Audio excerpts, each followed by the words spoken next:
U.S. President Donald Trump walks towards Air Force One to board the plane at Morristown Municipal Airport on September 22, 2017 in Morristown, New Jersey. SmialowskiAFPGetty Images Charles Hankla is an associate professor of political science at Georgia State University. This piece first appeared at The Conversation. President Donald Trump declared his nearly 2-week trip through Asia tremendously successful, but economic history should make us more skeptical. During the trip, the president continued to promote his so-called America First trade policy. He is orienting the country distinctly toward protectionism and claiming that unilateralism in trade is good for America. Related, does Trump's tough trade talk only undermine investment in the U.S.?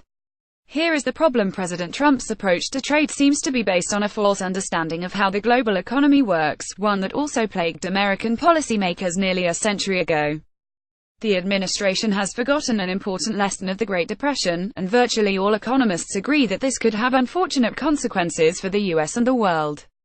America and the global economy. Trump's America First orientation assumes that the United States, as the world's dominant actor, can behave freely and independently in trade.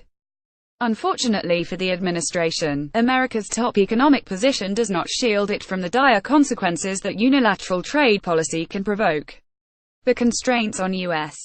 action result from the basic nature of the international economy and from America's declining dominance of the world trade system. It is a standard principle of economics that all individual actors exist within a system. Any action taken by one actor will likely result in a response from others. This means that wise governments, in considering which policies to adopt, must make difficult calculations about how their actions will interact with those of others. America First fails to make these calculations. It disregards how America's trading partners will respond to the new U.S. protectionism, which is also what American lawmakers ignored during the Great Depression. Craig Moss, a supporter of Republican presidential candidate Donald Trump, outside a truck with a Trump painting in which he is touring Iowa on January 28, 2016 in Des Moines, Iowa. Brendan Hoffman, Getty Images. Beggar thy neighbor. Before the 1930s, America's trade policy was generally set unilaterally by Congress, that is, without the international negotiations used today. Lawmakers, already in a protectionist mood, responded to the pain of the Great Depression by passing the infamous Smoot-Hawley Tariff Act of 1930, which raised duties on hundreds of imports.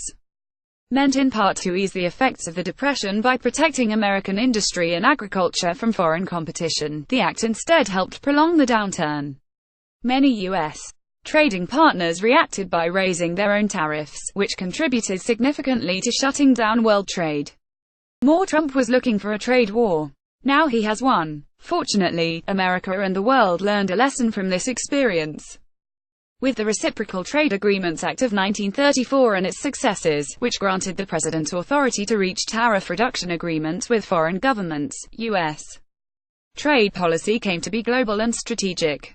This new approach was institutionalized at the international level with the creation of the General Agreement on Tariffs and Trade in 1948 and its successor, the World Trade Organization, in 1995.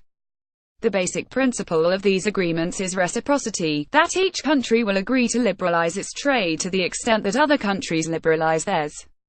The approach uses international negotiations to overcome protectionist political pressures and recognizes that trade is a global phenomenon that generates national interdependence.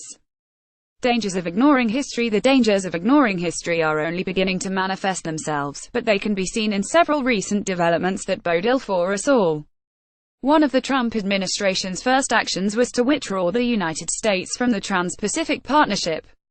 This agreement, which was a major initiative of the Obama administration, would have created the largest economic bloc in the world by linking America's economy with those of 11 other Pacific nations. It would also have created an American old, liberal bulwark in Asia against any Chinese challenge to the regional economic order. Withdrawing from the agreement denied American exporters enhanced access to foreign markets and was a gift to Chinese influence in Asia. But we are only now beginning to see the longer-term repercussions of President Trump's decision.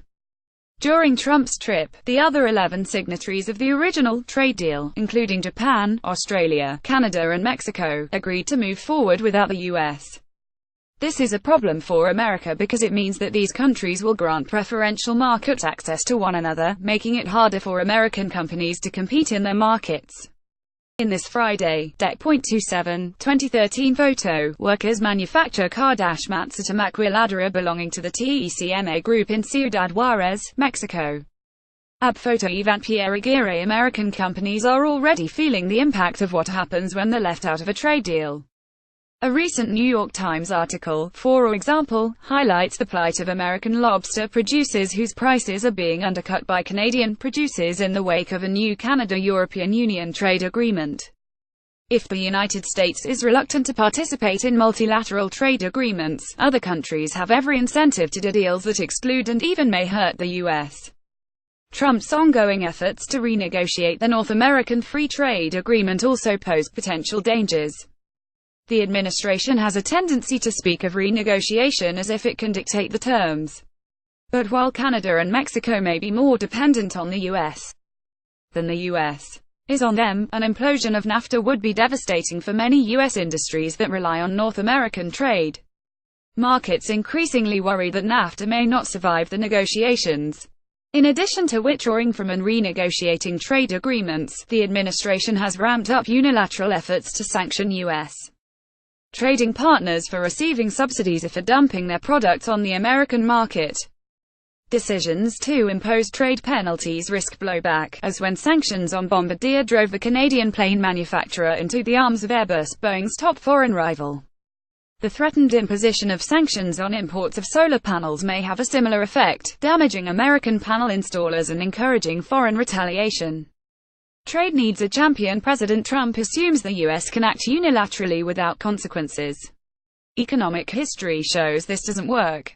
The world's economies are far more interdependent than they were during the Great Depression, so the impact of governments all following a "my country first" trade policy, as the president said he expected world leaders to do, could have disastrous consequences. Related, Trump's America actually has a trade surplus with Canada today. The international trade system America helped create, one based on open markets and classically liberal principles, is under threat as never before. Yet President Trump's America First approach is a total abdication of the traditional U.S. role as its defender.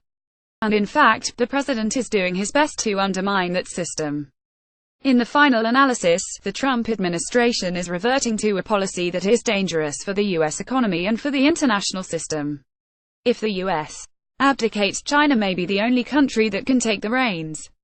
The question is, what would that mean for the current system of open and free markets? This piece originally appeared at